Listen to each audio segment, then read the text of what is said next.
5:33 p.m. and I now call to order the Grand Island Public Schools Board of Education meeting.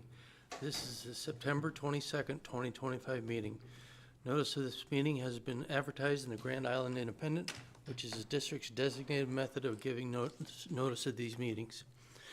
We want those in attendance to know that copies of the Open Meetings Act are available at the entrance to the boardroom.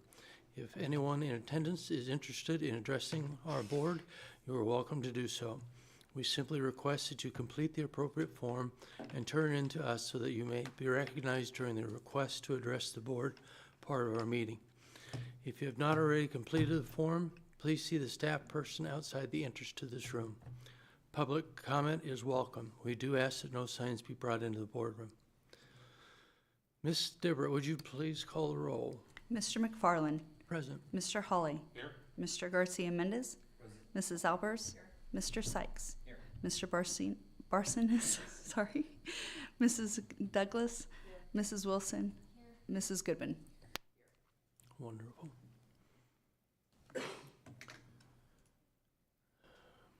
Do we have any requests to address the board, which I assume not?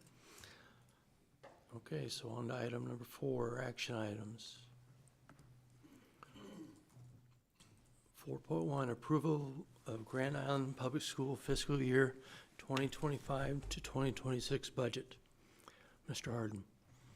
Well, good evening and happy autumnal equinox. I'm sure everybody knows what that is and very excited, so just in case. So last week on Thursday, we had a budget workshop. Went through every fund in detail.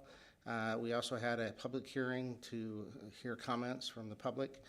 And so this evening, our role is to consider the budget for adoption for the 25-26 school year. So just some very brief comments overall. The budget is slated to go from just short of $202 million for all funds to $207 million, just under 207. So about a $5 million increase for all funds across the board. It's about 2.49% increase.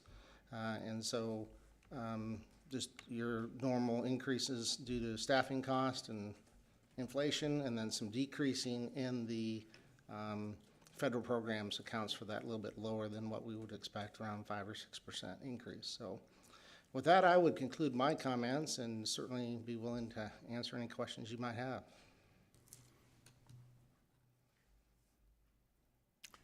Well, then, not seeing any, I will ask for a motion to approve the fiscal year 2025-2026 Grand Island Public School.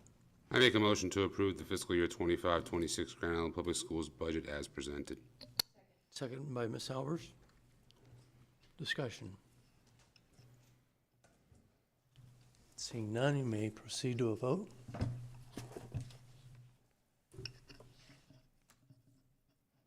Motion passes.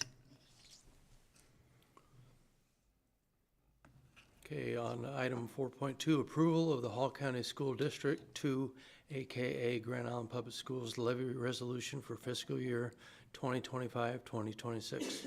Mr. Harden.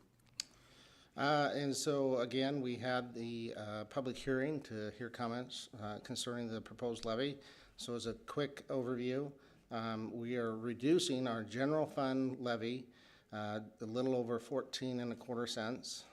We're decreasing our bond fund levy by a fraction of 1 cent, about 0.7 of 1 cent.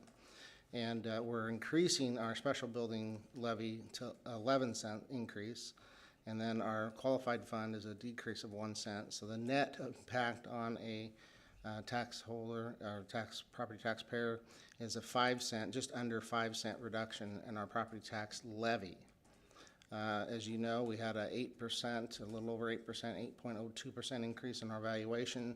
So while that's a decrease in our levy, we're still asking for about $1.8 million more in total revenue. And so that's a quick overview of the levy and where we're headed and what we're doing. With that, I conclude my comments and happy to answer any questions. Any questions for Mr. Harden? Seeing none, I would entertain a motion. I make a motion to approve the fiscal year 25-26 property tax resolution and corresponding property tax request as entered into the public record. Seconded by Ms. Albers. Discussion? Seeing none, you may proceed to a vote. Motion passes. Thank you, Ms. Harden.